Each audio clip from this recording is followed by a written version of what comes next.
riding down from Bangor. The reappearance of Helen's Babies, in its day one of the most popular books in the world. Within the British Empire alone, it was pirated by 20 different publishing firms, the author receiving a total profit of £40 from a sale of hundreds of thousands or millions of copies, will ring a bell in any literate person over 35. Not that the present edition is an altogether satisfactory one.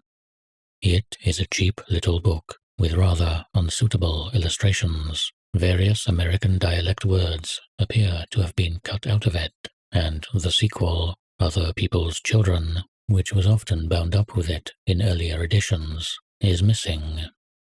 Still, it is pleasant to see Helen's Babies in print again. It had become almost a rarity in recent years, and it is one of the best of the little library of American books on which people born at about the turn of the century were brought up.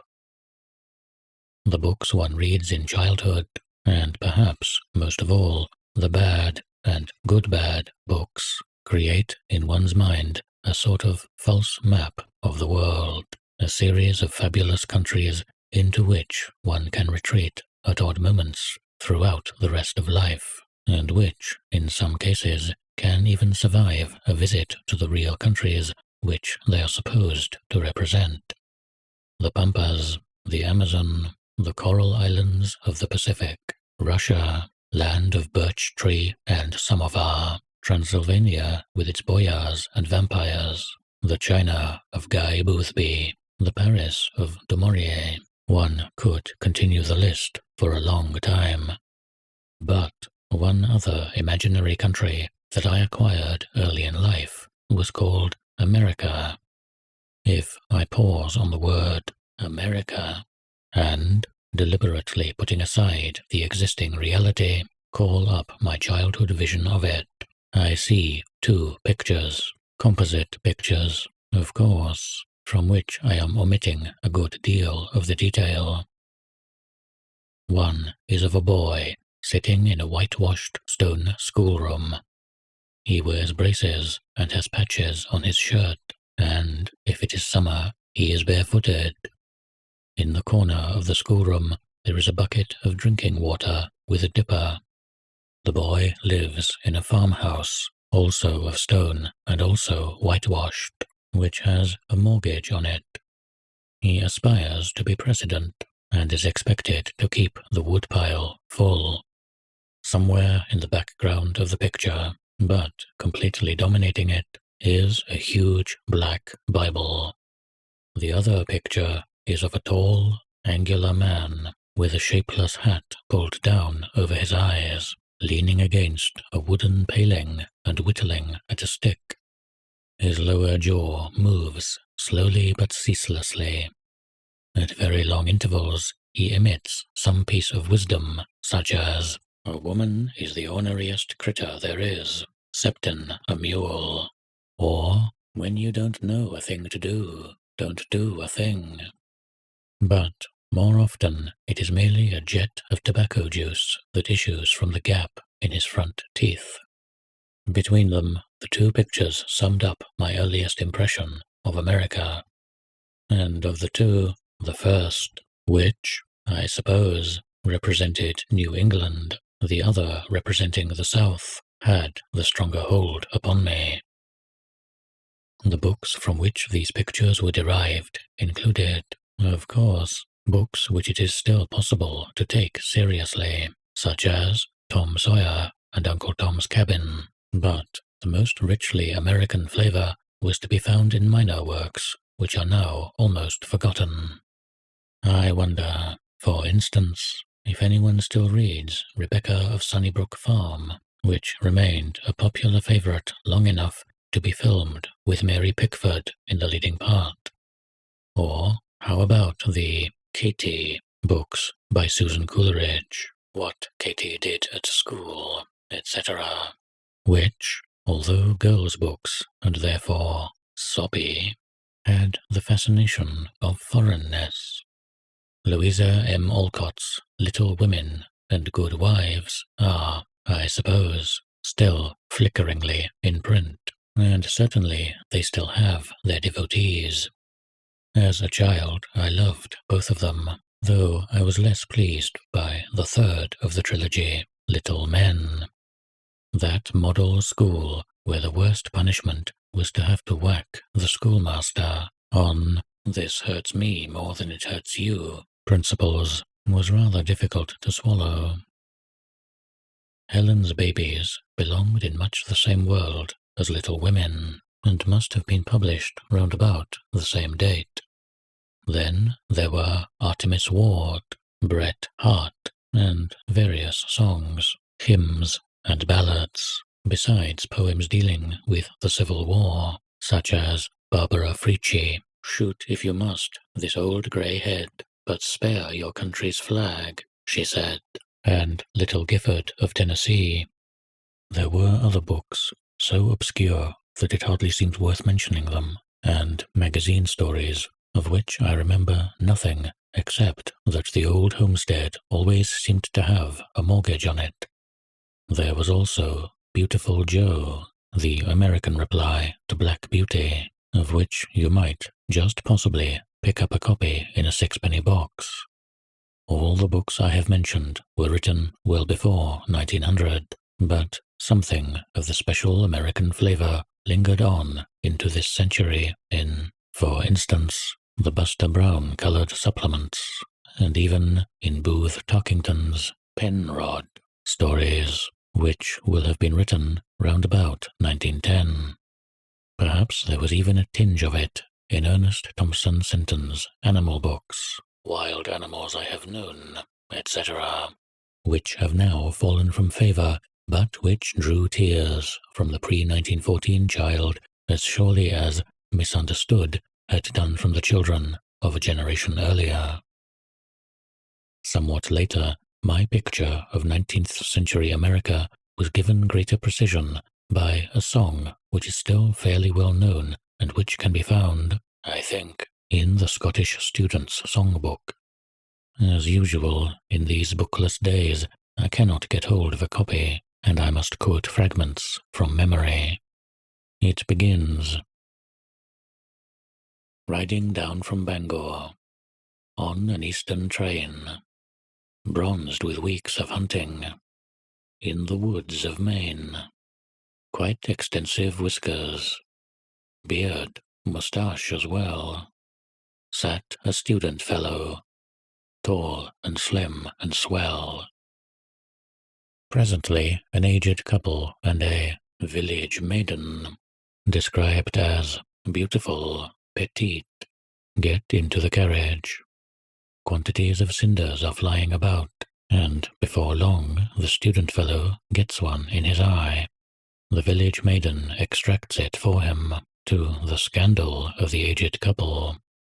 Soon after this, the train shoots into a long tunnel, black as Egypt's night. When it emerges into daylight again, the maiden is covered with blushes, and the cause of her confusion is revealed when there suddenly appeared a tiny little earring in that horrid student's beard." I do not know the date of the song, but the primitiveness of the train, no lights in the carriage, and a cinder in one's eye, a normal accident, suggests that it belongs well back in the 19th century.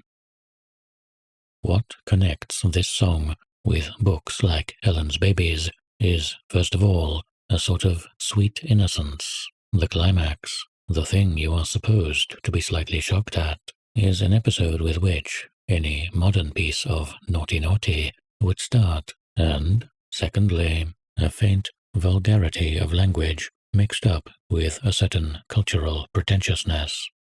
Helen's Babies is intended as a humorous, even a farcical book, but it is haunted all the way through by words like tasteful and ladylike, and it is funny chiefly because its tiny disasters happen against a background of conscious gentility. Handsome, intelligent, composed, tastefully dressed, Without a suspicion of the flirt or the languid woman of fashion about her, she awakened to the utmost my every admiring sentiment. Thus is the heroine described, figuring elsewhere as erect, fresh, neat, composed, bright-eyed, fair-faced, smiling, and observant. One gets beautiful glimpses of a now vanished world in such remarks as, "I believe you arranged the floral decorations at St. Zephaniah's Fair last winter, Mr. Burton. 'Twas the most tasteful display of the season." But in spite of the occasional use of "'twas" and other archaisms, parlour for sitting room, chamber for bedroom, real as an adverb, and so forth, the book does not date very markedly, and many of its admirers imagine it to have been written round about 1900. Actually, it was written in 1875, a fact which one might infer from internal evidence, since the hero, aged 28, is a veteran of the Civil War. The book is very short, and the story is a simple one. A young bachelor is prevailed on by his sister to look after her house and her two sons, aged 5 and 3, while she and her husband go on a fortnight's holiday. The children drive him almost mad by an endless succession of such acts as falling into ponds, swallowing poison, throwing keys down wells, cutting themselves with razors, and the like, but also facilitate his engagement to a charming girl whom, for about a year, I had been adoring from afar. These events take place in an outer suburb of New York, in a society which now seems astonishingly sedate, formal, domesticated, and, according to current conceptions, un-American. Every action is governed by etiquette. To pass a carriage full of ladies when your hat is crooked is an ordeal. To recognize an acquaintance in church is ill-bred. To become engaged after a 10 days' courtship is a severe social lapse.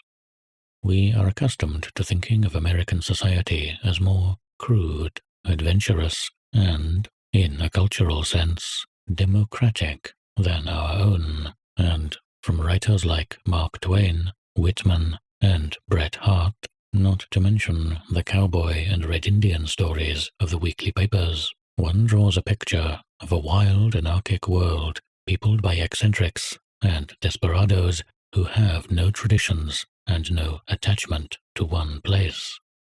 That aspect of 19th century America did, of course, exist, but in the more populous eastern states, a society similar to Jane Austen's seems to have survived longer than it did in England. And it is hard not to feel that it was a better kind of society than that which arose from the sudden industrialization of the later part of the century.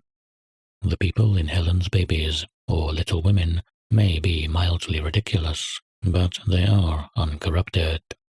They have something that is perhaps best described as integrity or good morale, founded partly on an unthinking piety. It is a matter of course that everyone attends church on Sunday morning and says grace before meals and prayers at bedtime. To amuse the children, one tells them Bible stories, and if they ask for a song, it is probably "Glory, Glory, Hallelujah." Perhaps it is also a sign of spiritual health in the light literature of this period that death is mentioned freely. Baby Phil, the brother of Budge and Toddy, has died shortly before Helen's Babies opens, and there are various tear-jerking references to his tiny coffin. A modern writer attempting a story of this kind would have kept coffins out of it. English children are still Americanized by way of the films, but it would no longer be generally claimed that American books are the best ones for children. Who, without misgivings, would bring up a child on the colored comics in which sinister professions manufacture atomic bombs in underground laboratories while Superman whizzes through the clouds, the machine gun bullets bouncing off his chest like peas, and platinum blondes are raped, or very nearly, by steel robots and 50-foot dinosaurs. It is a far cry from Superman to the Bible and the woodpile. The earlier children's books, or books readable by children, had not only innocence, but a sort of native gaiety, a buoyant, carefree feeling, which was the product, presumably, of the unheard-of freedom and security which 19th century America enjoyed. That is the connecting link between books so seemingly far apart as Little Women and Life on the Mississippi. The society described in the one is subdued, bookish, and home-loving, while the other tells of a crazy world of bandits, gold mines, duels, drunkenness, and gambling hells. But in both, one can detect an underlying confidence in the future, a sense of freedom and opportunity.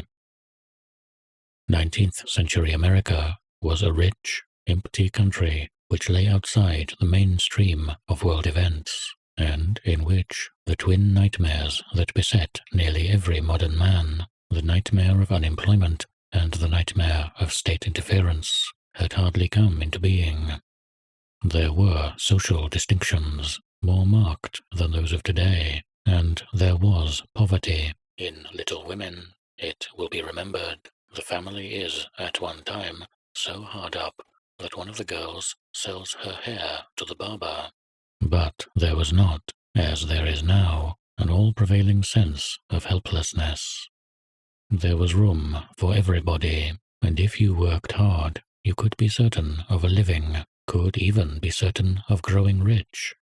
This was generally believed, and, for the greater part of the population, it was even broadly true.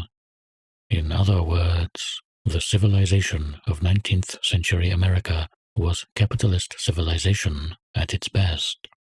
Soon after the Civil War, the inevitable deterioration started. But for some decades, at least, life in America was much better fun than life in Europe. There was more happening, more color, more variety, more opportunity, and the books and songs of that period had a sort of bloom, a childlike quality. Hence, I think, the popularity of Helen's Babies and other light literature, which made it normal for the English child of 30 or 40 years ago to grow up with a theoretical knowledge of raccoons, woodchucks, chipmunks, gophers, hickory trees, watermelons, and other unfamiliar fragments of the American scene.